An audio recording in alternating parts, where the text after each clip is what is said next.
So, check this out, people.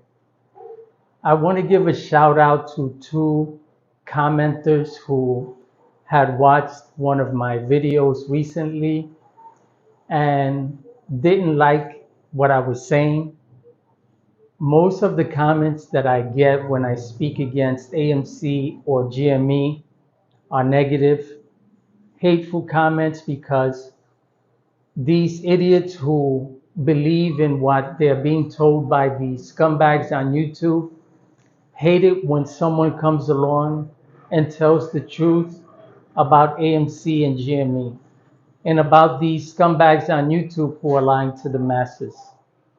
And the fact is that a lot of these commenters who comment have no subscribers, have no content, and have no pictures of themselves, and are always the first to comment. And it's always negative. When I first came on YouTube a few years ago and began to tell people that the AMC squeeze, or the MOAS rather, was a scam, because I originally jumped into the AMC squeeze narrative because I knew AMC would squeeze. I knew that. And AMC did squeeze. I told a few people about it before, just like I told a few people about the Dogecoin squeeze. I made 10 grand on Dogecoin. And then I told other people about it. And those people who I spoke to and told them, listen, invest in Dogecoin, invest in AMC, because these stocks are going to squeeze within a few weeks, if not a month. And just like I said, they did. I was able to capitalize and get my profits. I was able to get my money. Once people began to sell the narrative that AMC and GME were going to the moon after Dogecoin originally squeezed, I knew that these people were lying. I knew that they were just selling that narrative in order to continue to keep people on the hook so that they can continue to watch them and they can continue to grow their channels and their revenue.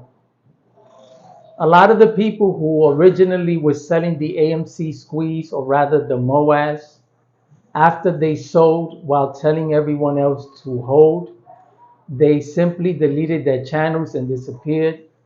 Some of them continued on YouTube, but completely deleted all of their AMC content and started a new narrative selling other stocks.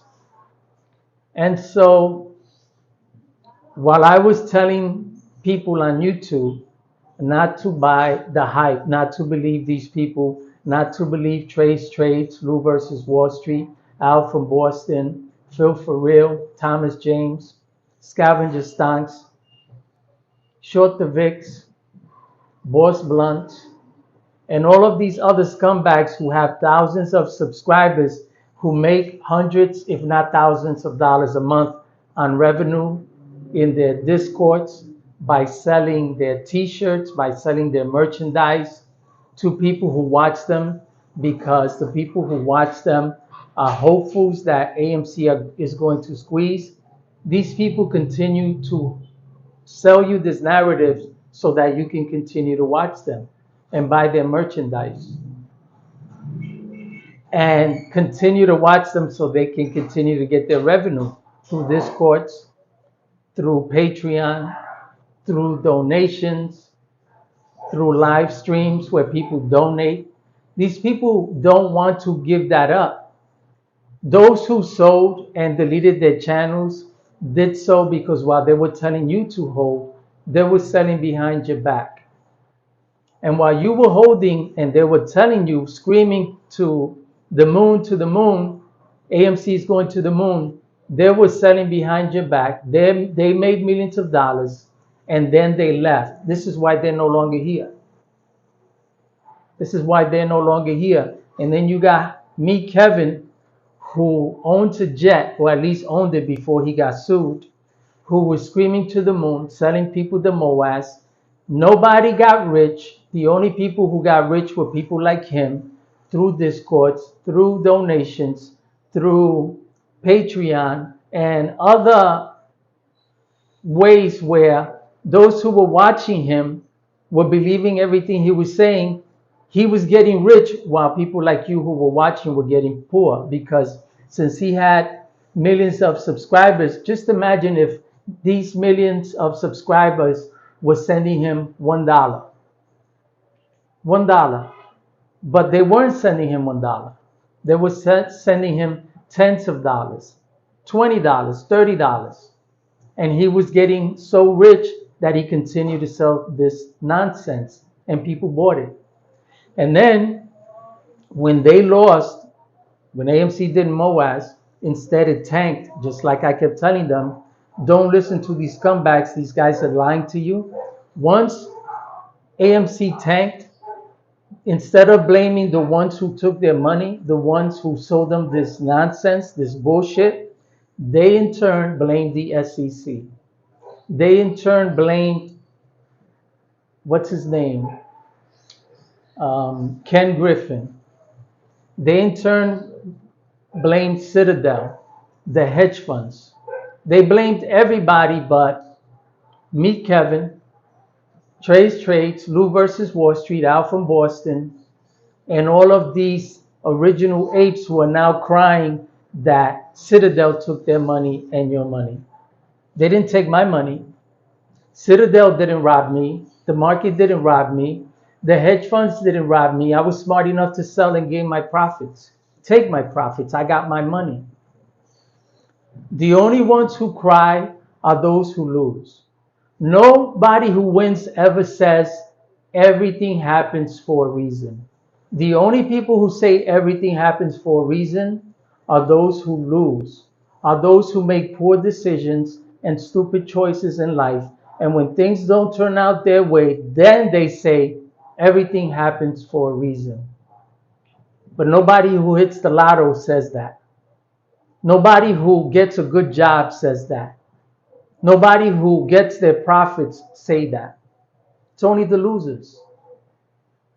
And so I want to give a shout out to Rami and a shout out to Ira J. Bolden, because after we got into it,